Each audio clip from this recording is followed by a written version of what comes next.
Amados hermanos, la semana pasada, en la primera enseñanza, predicación, sermón, como mensaje, como usted le quiera llamar, del año, el hermano Pedro estuvo predicando sobre, ¿quién se acuerda de qué predicó Pedro la semana pasada? Estuvo predicando sobre Colosenses 5 al 18, me parece. Todo era sobre que debemos vestirnos de la vestidura nueva, ¿verdad? Y dentro de esa vestidura nueva viene el paquete, la pasión por el Señor, el compromiso y todas esas cosas. Te di un resumen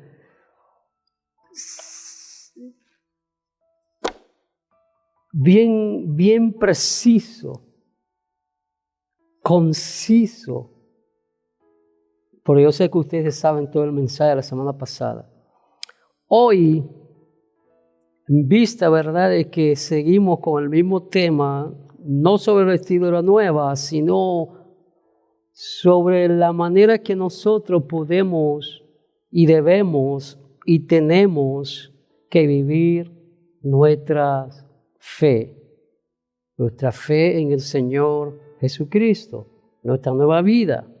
Y para ello vamos a iniciar una serie de predicaciones sobre la carta de Santiago. Santiago, ¿verdad?, es una de las epístolas generales.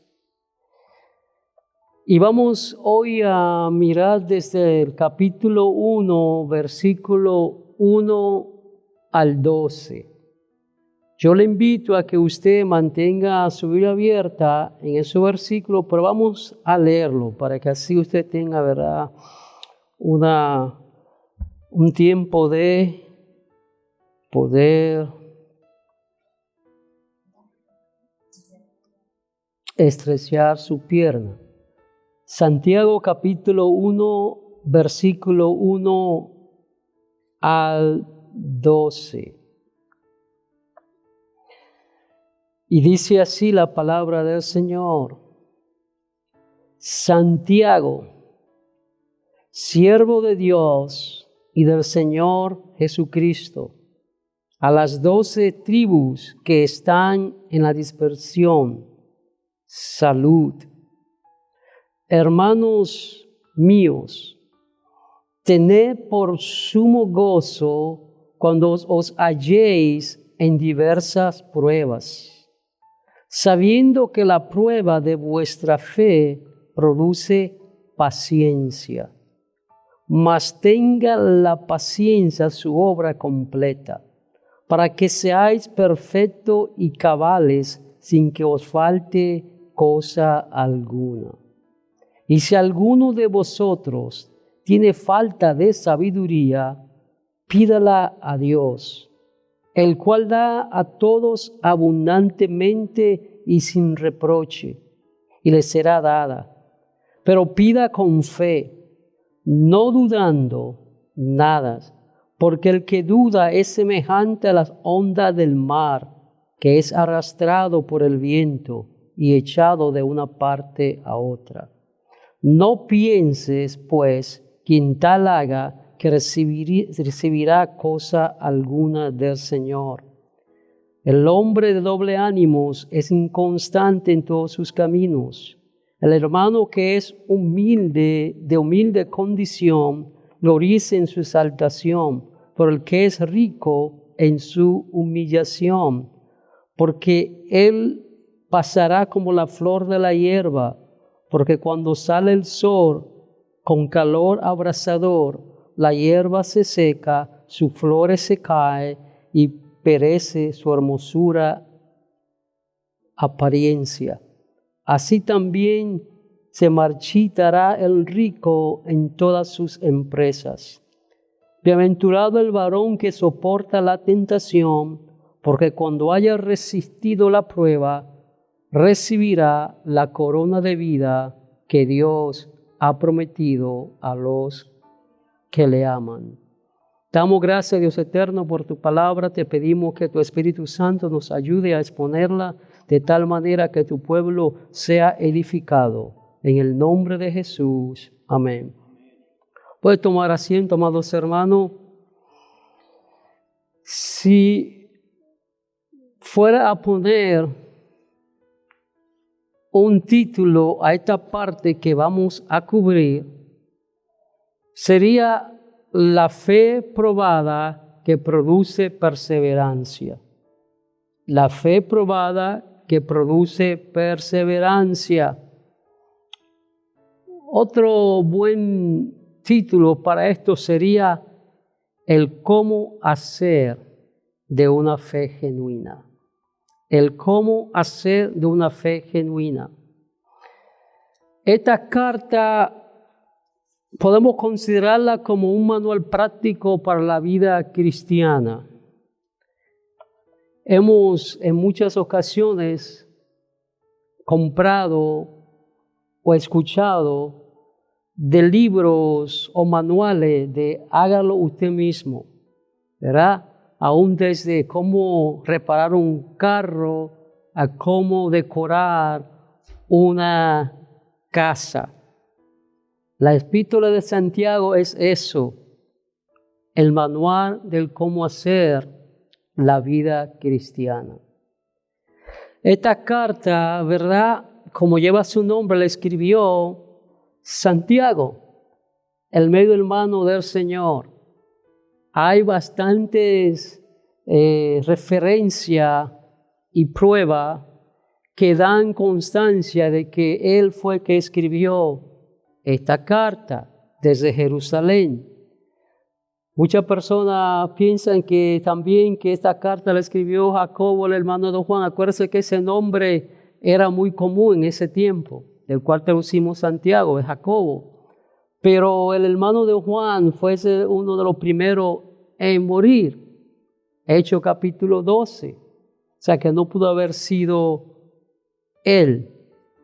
También cuando usted lee la carta que escribe el líder de la iglesia de Jerusalén, Jacobo, Santiago, en el que está plasmada en el capítulo 15 del libro de los Hechos, se va a dar cuenta que tiene mucha similitud la escritura con la literatura y la manera de escribir de Santiago.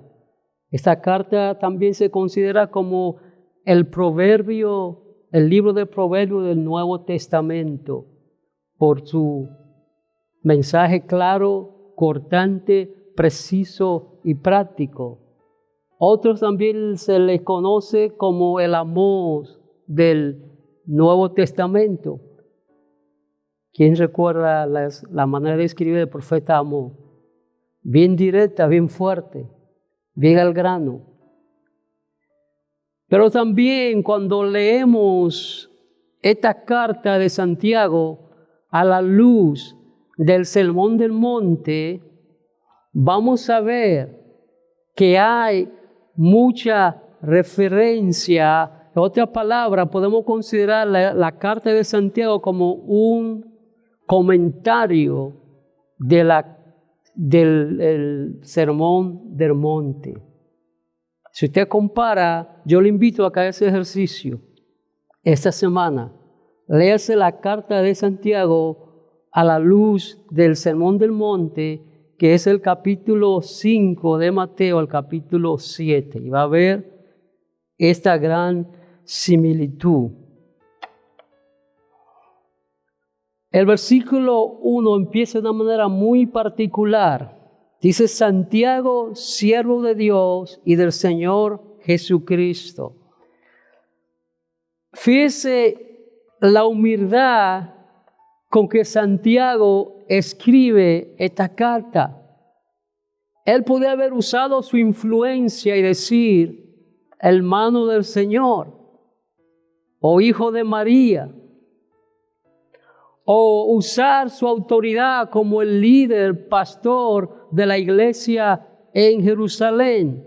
Él simplemente se considera un siervo, un esclavo. Entonces, el objetivo con el cual se escribe esta carta es para que los lectores examinen su fe, para descubrir si una fe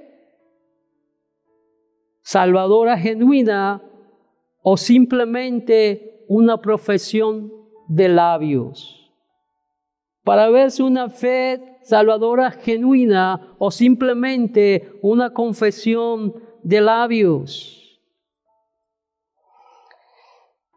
Él no se presenta como el líder, como el hermano del Señor, quizá usando su autoridad, sino que se presenta como un siervo, mostrando humildad, que es una de las cualidades que nosotros como discípulos de Cristo debemos tener. Humildad.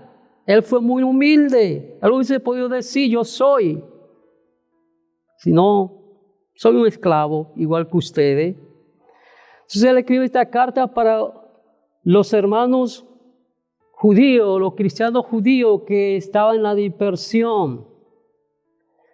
Se establece que esta carta se escribió más o menos entre el año 42 y 49 después de Cristo. También se cree que fue, si no, una de las primeras cartas escritas, uno de los primeros escritos del Nuevo Testamento. ¿Por qué? Acuérdense que Santiago fue parte de ¿qué? Del concilio de Jerusalén. Y en ninguna de esta carta que él escribe se menciona nada sobre ese concilio. Lo que quiere decir que se escribió antes de ese concilio. O sea, bien, mucho antes. O sea, se considera que es el primer escrito del Nuevo Testamento. El versículo 2 inicia con un imperativo. Hermanos míos, ya sabemos que está escribiendo a quiénes, a cristianos, a personas que son cristianos. No está escribiendo a inconversos, no está escribiendo a la comunidad judía en general, está escribiendo a cristianos judíos, personas judías que se han convertido a Cristo y que ahora estaban dispersados. Inicia con un imperativo, tened. No dice debieran, pudieran, quizá, sino que empieza dando una orden, un imperativo. ¿Por qué Santiago empieza escribiendo así? Amados hermanos, nosotros tenemos que entender que aunque nosotros hayamos aceptado a Cristo como Señor y Salvador, es inevitable que pasemos prueba, es inevitable que pasemos dificultades. El mismo Señor, ese versículo que siempre hacemos referencia, Juan 16:33 lo dice, en el mundo tendréis aflicción. O sea, las pruebas son inevitables. No dice si quieren, si pueden, no es un mandato. La palabra prueba en sí es neutra. Puede ser traducida como prueba o como tentación. Lo que hace diferencia es la manera en que la persona reaccione con ella. Pues las pruebas y la tentación vienen de la misma palabra. Las pruebas son inevitables. ¿Y para qué sirve la prueba? Para comprobar si nuestra fe es auténtica o simplemente es una fe de labio. Para que nosotros podamos comprobar qué tipo de fe tenemos. No porque Dios no nos conozca. Las pruebas no son para Dios, son para nosotros. Para que nosotros podamos ver dónde estamos parados y si ciertamente estamos confiando en el Señor o no. Cuando un joyero quiere saber si un diamante es real o es imitación, ¿qué hace?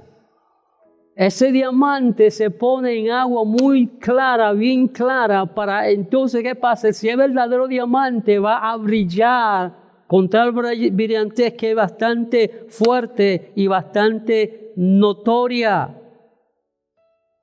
Ahora, si es una piedra de imitación, no va a brillar, va a ser opaca.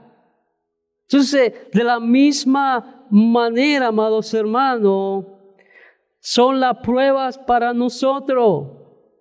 El mundo va a observar si verdaderamente nosotros somos cristianos o no, a la manera que nosotros respondamos o reaccionemos ante las pruebas y las aflicciones.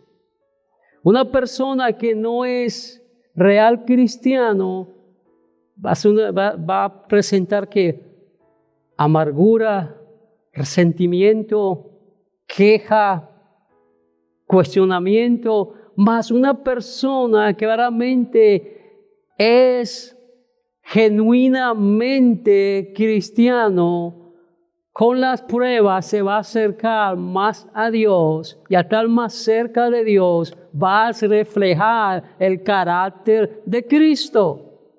Y eso mismo lo va a observar el mundo. Por eso esa importancia de que nosotros mantengamos y nos demos cuenta de si nuestra fe es viva o es muerta o es simplemente una imitación, solo un producto de una confesión de fe que se hizo un largo tiempo. Ahora, ¿cuál es el propósito de las pruebas? Podemos decir muchas cosas. Podemos decir muchas cosas por qué las pruebas vienen. Voy a hablar de algunas, voy a mencionar algunas para que tengamos una idea qué pasa y por qué, cuál es el propósito de la prueba. Dios permite la prueba ¿para qué? Para probar nuestra fortaleza, para que nosotros probemos y comprobemos nuestra fortaleza. Segundo, para hacernos más humildes. A veces nosotros, aún cristianos, debido a las bendiciones que Dios nos permite, ya sea, ¿verdad?, de tener cosas materiales, educación, conocimiento o ser amistades con personas que son muy importantes, muchas veces eso nos hace arrogante y no humilde. Entonces Dios usa las pruebas para hacernos más humildes. ¿Para qué también? Para librarnos de la dependencia de las cosas materiales. Muchas veces nos aferramos muchos a las cosas materiales. Ponemos nuestra fe, nuestra confianza en las cosas materiales, en lo que poseemos o tenemos, dejando a un lado la dependencia a Dios o de Dios. Si Dios permite la prueba para eso, para que nosotros no pongamos nuestra confianza ni nuestra esperanza solamente en las cosas terrenales. Dios permite la prueba para capacitarnos, para poder ayudar a otros en su momento de prueba.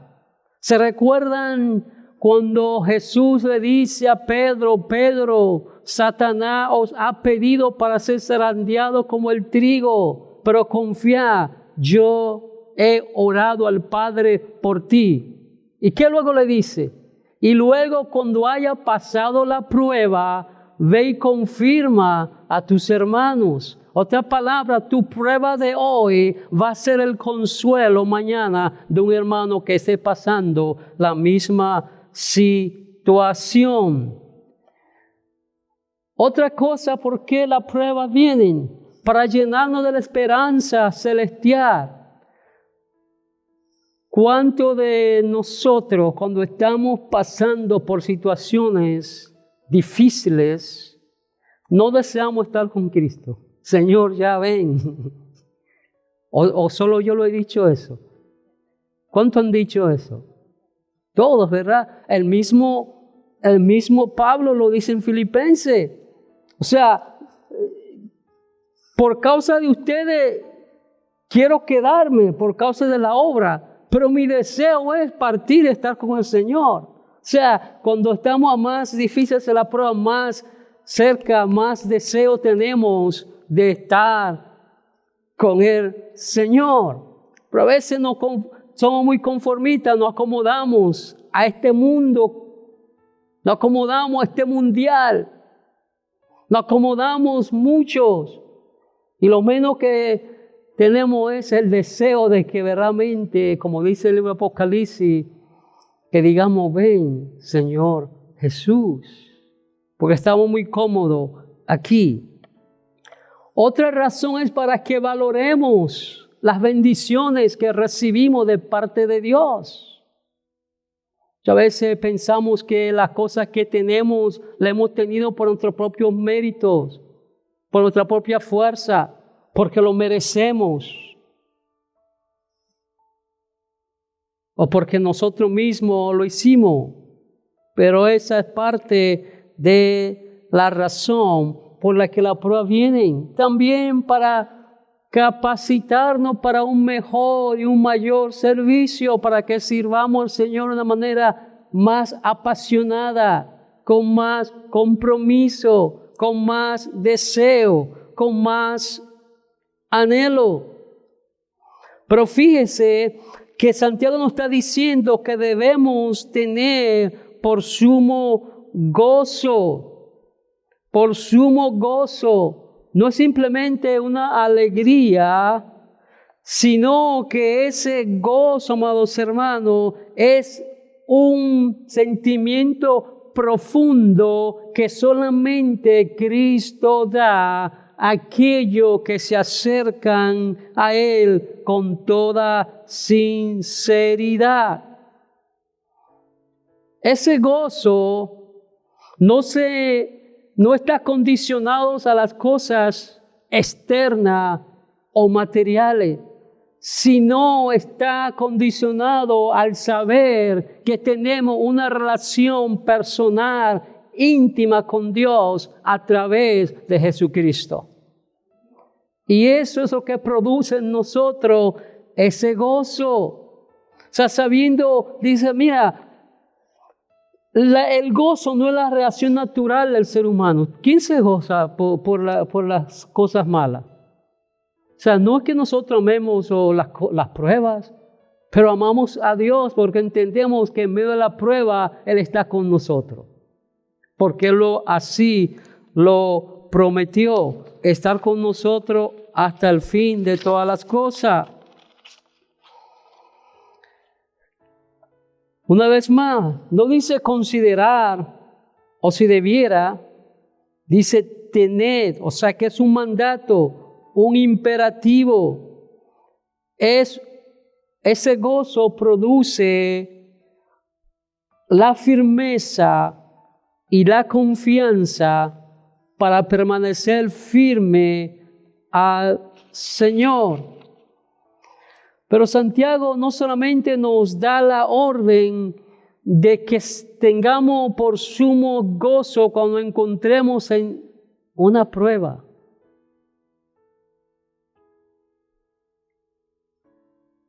Si yo leí bien, dice diversas.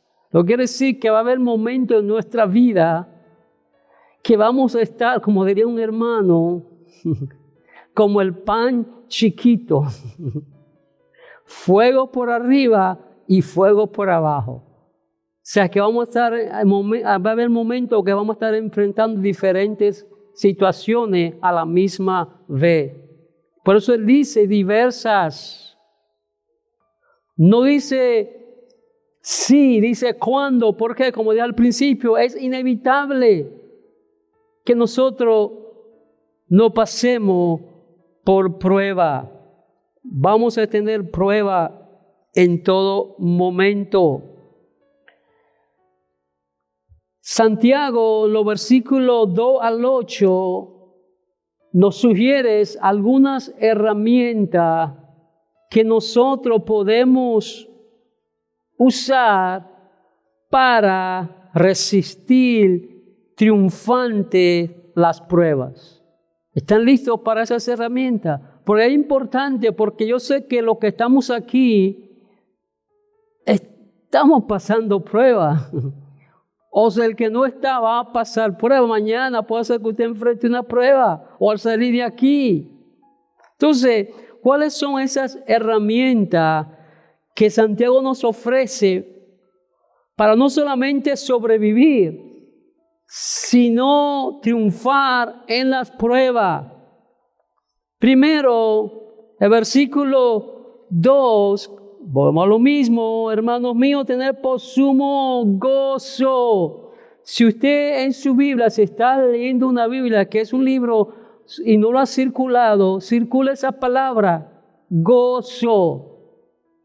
Tener por sumo gozo. Lo primero es una actitud gozosa. Debemos tener una actitud gozosa. Eso es lo que nos está diciendo. Porque si estamos amargados durante la prueba, creo que el proceso se va a hacer más difícil. Si estamos resentidos durante las pruebas, el camino se va a hacer más largo. Entonces debemos de estar gozosos. Como dije al principio, el gozo no es una respuesta natural al dolor. Nadie quiere estar sufriendo, nadie quiere estar pasando prueba, pero es un mandato divino. Es un mandato divino. Es un gozo puro y completo basado en la confianza de que Dios usa las aflicciones y las pruebas para nuestro beneficio. Por eso debemos estar gozosos, porque debemos de entender que Dios va a usar las pruebas para nuestro beneficio. Un personaje que me da a la cabeza ahora mismo es José. ¿Se acuerdan de José? Que dijo, lo que ustedes hicieron para mal, Dios lo tornó para bien. Y un versículo también me viene a la memoria que a muchos de ustedes les gusta y para muchos es su favorito, que es que Romanos 8:28. Entonces sabemos, ¿verdad?, que a los que aman a Dios, o sea, todas las cosas le ayudan a bien a los que han sido llamados como conforme a su propósito. Entonces, si nosotros del principio entramos a las pruebas teniendo eso en cuenta, eso va a permitir que la recibamos como y estemos como gozoso, porque sabemos que Dios usará eso para nuestro beneficio. Dice el versículo 3, sabiendo que la prueba de vuestra fe produce paciencia. En otras palabras, debemos de tener una mente conocedora. Debemos saber que las pruebas producen paciencia. O sea, debemos entender eso, debemos tener ese conocimiento, debemos tener eso claro, de que las pruebas van a producir en nosotros paciencia. Aquí la paciencia no es esa virtud de esperar y de estar ahí, no, aquí no se está hablando en ese sentido. Santiago está usando la palabra paciencia así como una fortaleza interior que aumenta cada vez con cada desafío superado. O sea, resistencia, aquí es resistencia, esa fuerza interior que vamos a desarrollar cada vez que superamos una prueba. Entonces, si tenemos conocimiento, si estamos conscientes de ello, vamos a tener gozo en medio de la prueba. Así como los hermanos en el primer siglo iban cantando gozoso hacia la boca de los leones en los coliseos romanos. Así como los hermanos enfrentaban la hoguera con gozo, sabiendo que la eternidad de ellos no terminaba con la muerte física. Era un triunfo para ellos poder morir por la causa del testimonio de Cristo. Porque ellos entendían esto. Por cada cristiano que mataban, muchos otros se convertían a Cristo. O sea que la muerte de ellos sirvió como que, como semillero para cosechar para el Evangelio. Así que, hermano, debemos tener una actitud, ¿verdad?, de gozo, tener un conocimiento, una mente consciente de que las pruebas, ¿verdad?, Dios las usa para nuestro bien. Dice versículo 4, mantenga la paciencia su obra completa para que sea perfecto y cabale sin que os falte cosa alguna. La palabra perfecta aquí no está hablando de perfección moral o espiritual. No está hablando de esa perfección. Cabale lo que significa es completo. Perfección aquí es madurez. Madurez, alcanzar madurez. En otras palabras, esto nos lleva a que nosotros tenemos que tener una voluntad dócil. Una voluntad dócil. Debemos permitir que la paciencia haga su obra completa. Porque si tratamos de salirnos de la prueba antes de tiempo, vamos a tener que empezarla nuevamente. ¿Se acuerda? Me viene a la imagen el alfarero y el barro. Ese proceso es doloroso, pero es necesario y al final producirá lo que el Señor quiere en nosotros: madurez, resistencia, firmeza y valentía. Otra palabra, mis hermanos, debemos permitir que la prueba, la paciencia haga su obra completa para que llegamos a ser ¿qué? Maduro. Hay que ser maduros. O sea, otra palabra, madurar en la fe. Hay personas que llevan 50 años en el Evangelio y todavía, ¿verdad?, son adolescentes. Por eso el apóstol el apóstol Juan, cuando escribe su carta, os escribo a vosotros, hijitos, a los que están, ¿verdad?, nuevos en la fe, no a los niños naturales, los que están nuevos, a los jóvenes, a los adultos, los maduros, en la fe, los maduros en la fe. No tengo que hacer la aclaración porque sé que ese nombre está de moda últimamente. Entonces, tenemos que alcanzar la perfección, ser perfecto, la madurez. Sin ser dócil, amado hermano, Dios no puede completar su obra en nosotros. No podemos resistirnos a las pruebas. No podemos tratar de buscar nuestras soluciones, las soluciones por nuestra propia cuenta. No podemos huirle a las pruebas. Son necesarias para nuestro crecimiento, para alcanzar la madurez que debemos tener en el Señor, para ser completo, que no nos falte nada espiritualmente hablando, que tengamos todas las herramientas y podamos, ¿verdad?, manifestar en nuestra vida el fruto de Él. Y solo la persona madura puede manifestar el fruto del Espíritu. Entonces necesitamos ser maduros. Por eso hay muchos. ¿Sabe cuando Walmart empezó? Era Walmart, la tienda Walmart. No estoy haciendo cuña ni nada. Pero yo en ese tiempo cuando explotó los Super Bowl, yo vivía en Boca Ratón.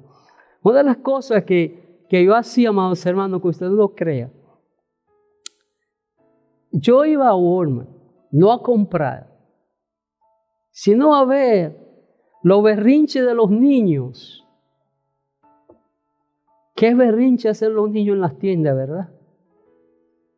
Y pelean y tiran y usted sabe que así es muchos cristianos. Niños que berrinchan, niños que patalean, niños que hacen espectáculos, niños que hacen show. Yo me voy de este lugar porque se me sentaron en el asiento que yo me siento 40 años llevo sentándome ahí y me lo quitaron. Me voy de este lugar, aquí nadie me quiere. Usted se ríe, pero si usted tiene mucho tiempo en el Evangelio, estoy seguro que ha experimentado eso. ¿Quiénes lo han escuchado? Levante su mano para que los demás hermanos vean que... ¿Cuántos han escuchado? Me tomaron mi estacionamiento y no vuelvo a esta iglesia.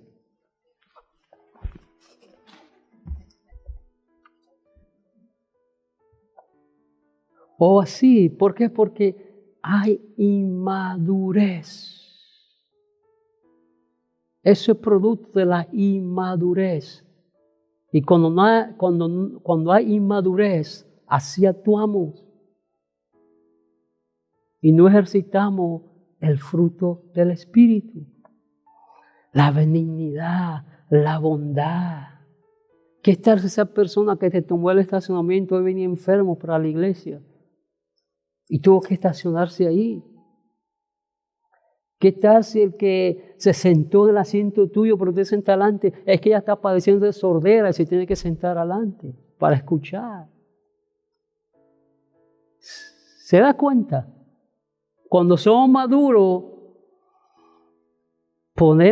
así pensamos, bueno, algo debió pasar con esa persona. Cuando alguien que no me saludó hoy el hermano. Bueno, quizá el hermano tiene muchas cosas en su cabeza. Vino porque ama estar en el servicio, pero está en una situación difícil. ¿Pero qué hace el inmaduro?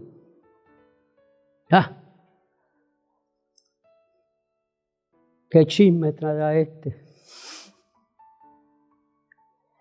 ¿Qué avispa le picó? Es real, hermano. Estoy hablando de cosas que son inciertas. Porque todo eso va, madurez, inmadurez. Y si hemos alcanzado, y ese es el propósito, hermanos, que alcancemos esa madurez. Otra herramienta que debemos tener es un corazón creyente y que ora. ¿Por qué necesitamos tener un corazón creyente? Para entender, para confiar, para estar firme y creer que Dios está en control. Que lo que a nosotros nos está pasando no le tomó a Él de sorpresa. Para creer y confiar que en medio del fuego que tú estés viviendo, ahí está Jesús contigo. Y oramos. ¿Por qué debemos orar en medio de la prueba, amados hermanos? Para eso, para tener el discernimiento y entender que Dios está usando esa situación, la va a usar para beneficio nuestro. No podemos orar como él dice ahí. No podemos ser nosotros ¿de qué? De doble ánimo. Tenemos que pedir con fe, sabiendo que Él nos va a escuchar. Muchas personas piensan, no voy a orar porque quizás yo hice algo malo y Dios me va a recriminar, me va a reprochar, me va a reprender. Amado hermano, Dios conoce nuestras debilidades, Dios conoce que somos barro, Dios conoce que somos polvo. No somos perfectos en cuestión de verdad moral o espiritual, no hemos alcanzado la perfección que un día alcanzaremos. Pero el que es de doble ánimo es una persona que no tiene plena confianza en el Señor y quizás tiene temor de que Dios le va a recriminar. O no es un cristiano genuino. No ha conocido el amor y la bondad de Dios. Una persona que actúa así es una persona que realmente no cree en el poder de Dios. No piensa que Dios lo puede socorrer, que Dios tiene la capacidad de mantenerlo firme. Por eso nosotros tenemos que pedir sabiduría y pedirla con fe.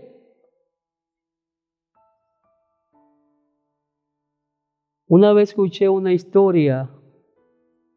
No sé de quién la escuché por primera vez, pero algo que se ha repetido muchas veces y no sé quién era el autor original de esto, de que en cierta ocasión un niño escuchó a alguien hablar del versículo ese que dice, si tuviera fe como un grano de mostaza, le va a decir ese monte que se mueve, ese monte se moverá.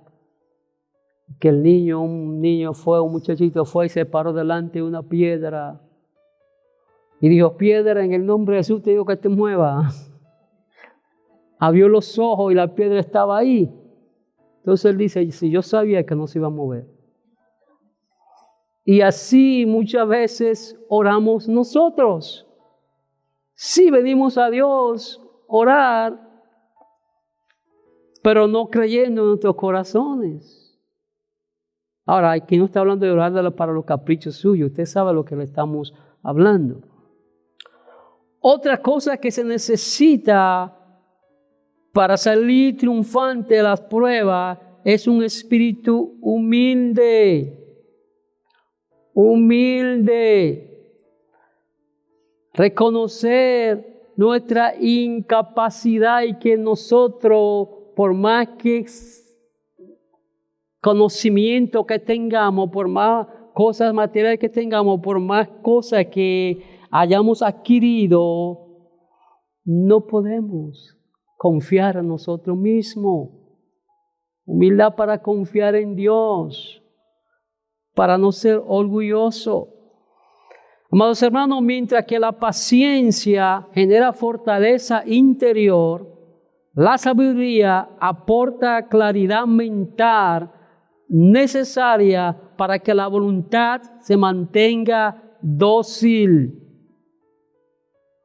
ante Dios, permitiendo que la prueba complete su obra de maduración sin que el creyente busque salida rápida que evite el crecimiento. O sea, la paciencia nos da la fortaleza, la sabiduría nos da la capacidad de entender para que la voluntad se mantenga dócil. Imaginemos por un momento, para entender esto, una rama viva, una rama que está viva, dura, ¿verdad?, en medio de una tormenta. Entonces, la sabiduría es lo que permite que esa rama tenga la flexibilidad necesaria para sacudirse y no darse caer.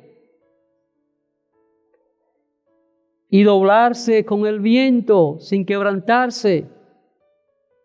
Es el entendimiento interno que fortalece las fibras y profundiza las raíces en el tronco, mientras que la tempestad arrecia. A diferencia de una rama seca, ¿qué hace la rama seca? Se rompe. Me viene a la memoria el Salmo 125, que dice, ¿verdad?, de la palmera, los que confían en Jehová son como el monte de Sión, que no se mueven, sino que permanecen para siempre. O sea, ¿por qué habla de eso? Ahí hay mucha palmera. Es maravilloso ver en medio de un huracán o de un viento fuerte la palma. ¿Cómo hacen? Ustedes que como que se van a caer y vuelven y levantan. Así mismo, eso mismo es lo que el Señor espera de nosotros y quiere para nosotros en medio de la prueba. Ahora, nosotros debemos tener una perspectiva de humildad en medio de la prueba. Dice el versículo 9 al 11, el hermano que es de humilde condición, gloríese en su exaltación, pero el que es rico en su humillación, porque él pasará como la flor de la hierba, porque cuando sale el sol con calor abrasador, las hierbas se secan, sus flores se caen y perece su hermosa apariencia. Así también se marchitará el rico en toda su empresa. Este es un versículo que se usa mucho para darle con 4x4 a las personas que son ricos. ¿Verdad? No está hablando, hermano. No está hablando en contra de la riqueza. Recordemos que este es un pueblo que ha salido corriendo. Quizá muchos de ellos tuvieron que dejar su pertenencia atrás.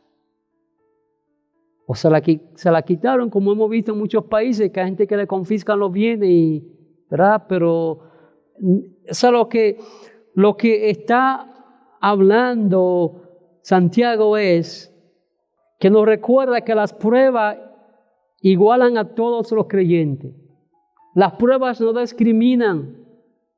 Las pruebas, y aquí está hablando de personas, cuando dice el pobre, no está hablando de humildad, de carácter, está hablando de estatus económico. O sea, porque habían personas que eran pobres económicamente, materialmente. Entonces él está diciendo, mira, ustedes exáltense. Aquí Santiago no está hablando aquí que nos hagamos arrogantes. Esto es un orgullo legítimo.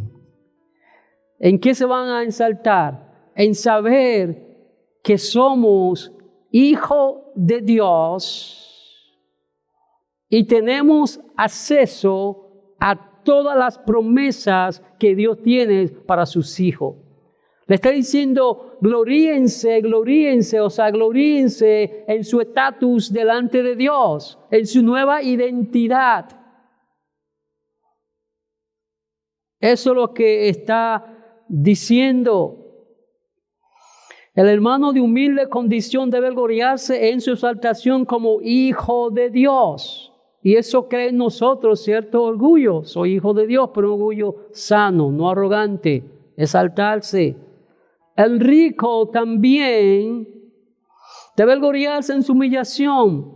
Ahí se refiere a esas personas que quizá tenían posesiones, pero ahora, ¿verdad?, están humillados porque le quitaron todo. O si aún tienen cosas, también le da el mismo mandato. El rico debe gloriarse en su humillación, reconociendo que sus riquezas son transitorias y que no proveen ninguna satisfacción espiritual completa. Porque si la riqueza, las bonanzas materiales dieran todo, fuera el todo para una persona, nadie se suicidara.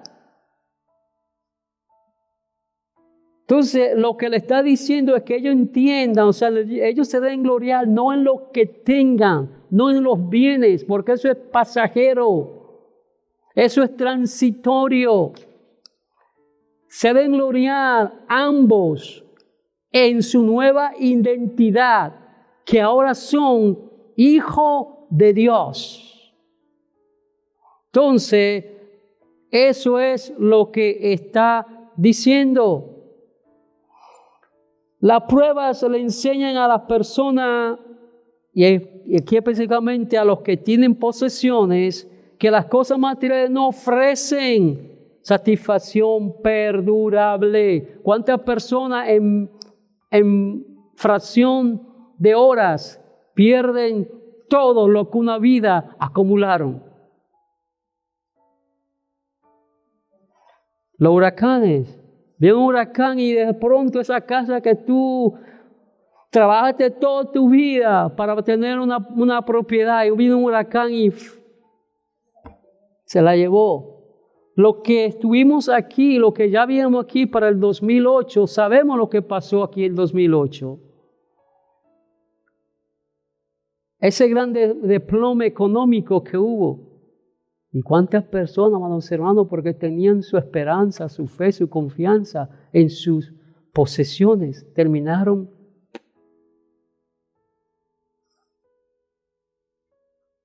Eso es transitorio, por eso nuestra confianza, nuestra fe debe estar puesta en el Señor. Luego, en el versículo 12, Él nos habla de la bienaventuranza. Bienaventurado el varón que soporta la tentación, porque cuando haya resistido la prueba, recibirá la corona de vida que Dios ha prometido a los que le aman. ¿Se acuerdan que le dije que la palabra prueba puede significar tanto prueba para cosas buenas, tentación, lo mismo? O sea, lo que hace la diferencia es cómo nosotros la tomemos.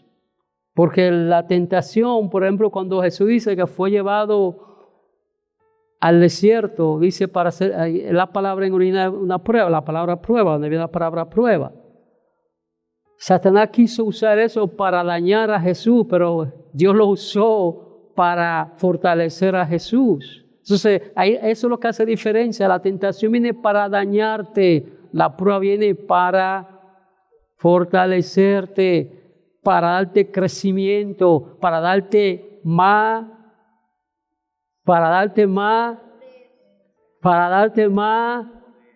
durez, para que seamos maduros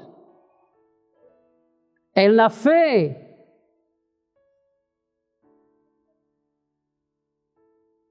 Nunca una persona que esté siempre constantemente se le esté huyendo a la prueba va a llegar a alcanzar la estatura que Dios quiere que nosotros alcancemos.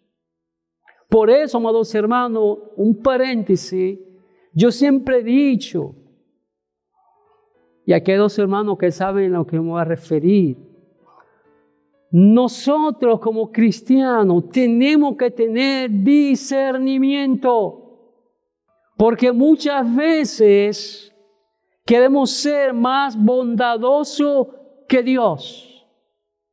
Y hay personas que Dios la está probando en cierta área de su vida, y nosotros, como somos buenos hermanos, buenos cristianos bomberos, queremos ir y apagar el fuego.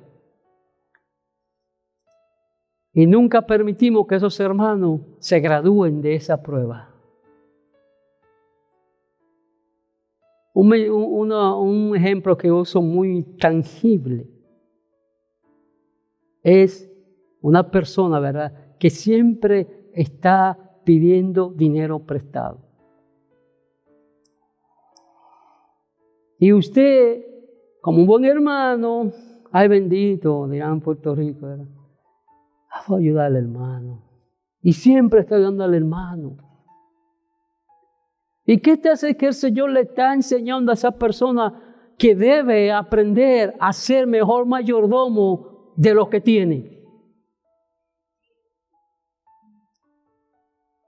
Pero nosotros, ¿verdad?, bendito, estamos para ayudarnos. Eso es bueno, pero pida discernimiento. Señor, ¿es el momento o qué está pasando? Y eso va en todas las áreas. Por eso es importante el discernimiento, hermano.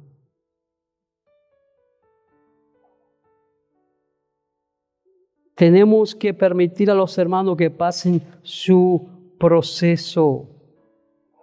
La promesa final es que el que persevera será que bienaventurado. esta bienaventuranza no es una felicidad pasajera, sino un gozo profundo impartido por el Señor.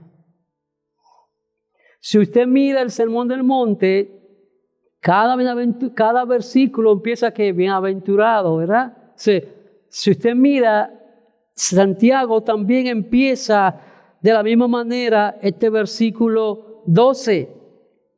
Al final del camino, el que resiste con su fe intacta va a recibir ¿qué? La corona de vida.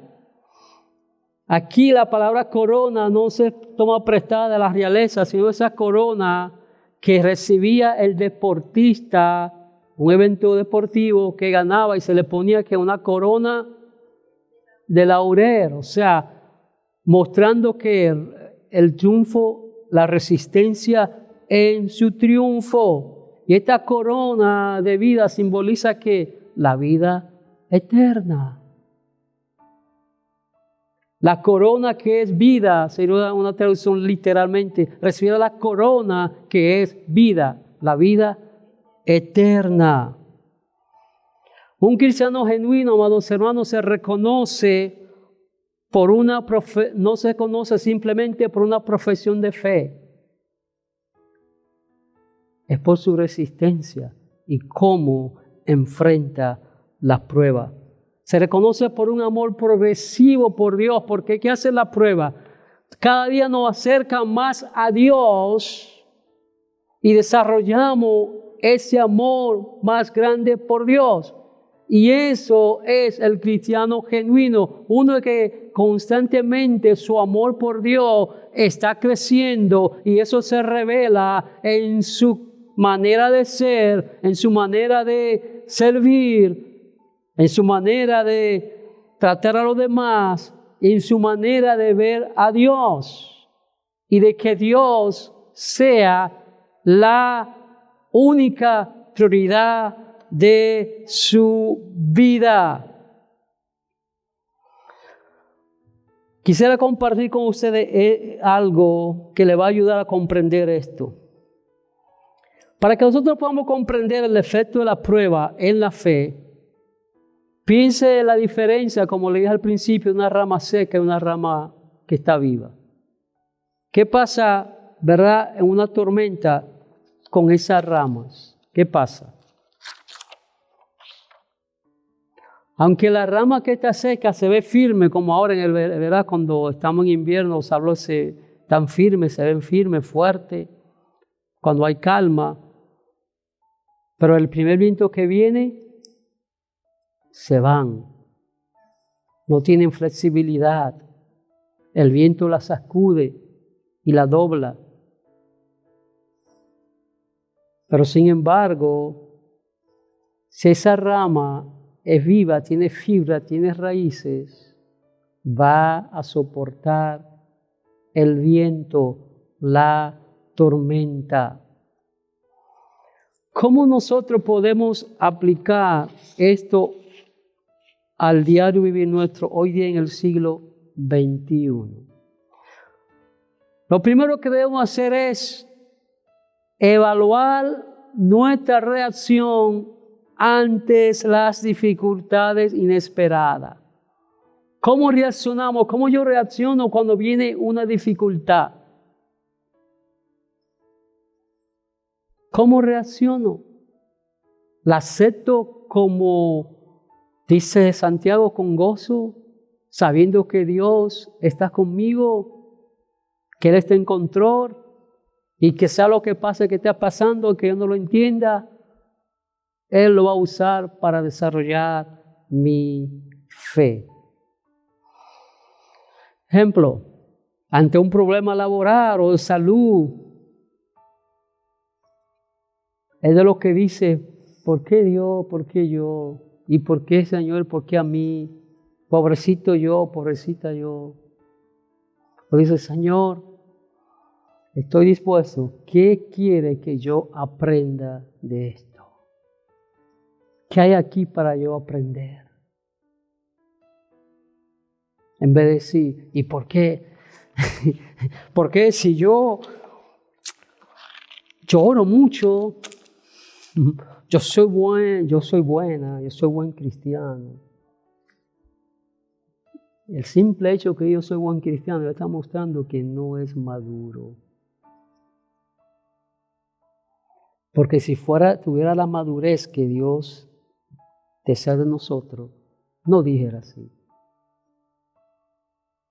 No hiciera berrinche como hacen los niños. Ejercita tú la paciencia en medio de la prueba, de la dificultad. La aplicación práctica, amados hermanos, requiere permitir la prueba que siga su curso. No trate de evitarla, no trate de salirte de ella, porque hay una enseñanza espiritual.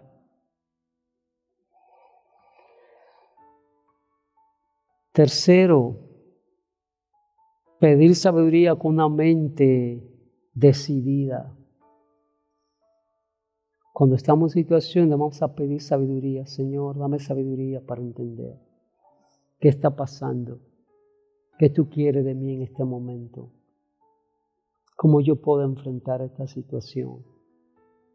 Que yo no